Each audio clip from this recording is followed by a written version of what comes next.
Dieu veut répondre à vos besoins et il veut le faire aujourd'hui, en fait. On va le faire ensemble. Dites-le avec moi. Dieu veut répondre à mes besoins. Répondre à mes besoins. Amen. Et puis, on va aller ensemble dans Ésaïe 53 parce qu'il y a beaucoup de gens qui vous portez beaucoup de fardeaux, vous portez beaucoup de choses sur votre vie et la vie est difficile, ça semble lourd pour plein de raisons qui peuvent être là. Mais dans Ésaïe 53, la parole nous dit au verset 4, « Cependant, ce sont nos souffrances qu'il a portées, c'est de nos douleurs qu'il s'est chargé.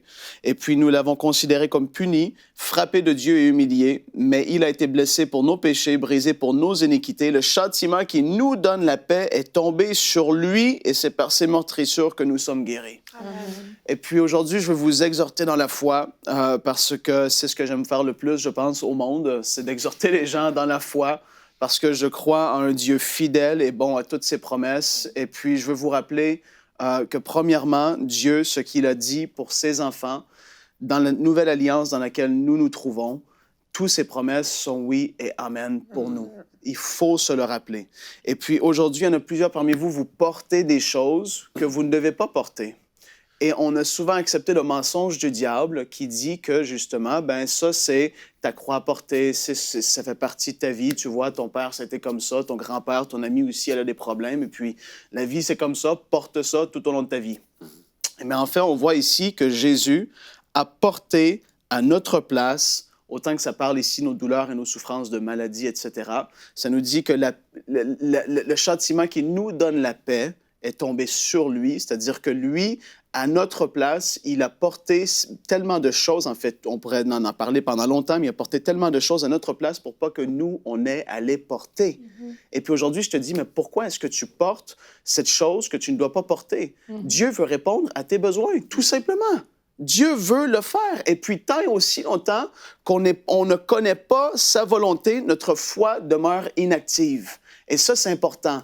Le moment où la volonté de Dieu est connue, la foi, wow, s'active. Elle passe en mode, oh, je veux recevoir ce qui m'appartient parce que je connais la volonté de Dieu. Et puis aujourd'hui, si tu ne connais pas la volonté de Dieu, premièrement, je t'invite à aller dans la parole, dans le Nouveau Testament principalement, et commencer à rechercher c'est quoi la volonté de Dieu pour ta vie parce que, oui, il veut répondre à tes besoins. Il y a une histoire qui me parle énormément et qui me fait beaucoup de bien et que je vais vous parler tout de suite. C'est par rapport à cette femme qui avait la perte de sang. Pendant 12 ans, elle a beaucoup souffert. Et puis, la Bible dit qu'elle avait beaucoup de problèmes, elle avait des douleurs, elle a vu tous les médecins. Mais qu'est-ce que je veux prendre de cette histoire-là aujourd'hui, pour vous qui écoutez, c'est que cette femme ne s'est pas dit « ben c'est mon sort, je vais vivre avec ».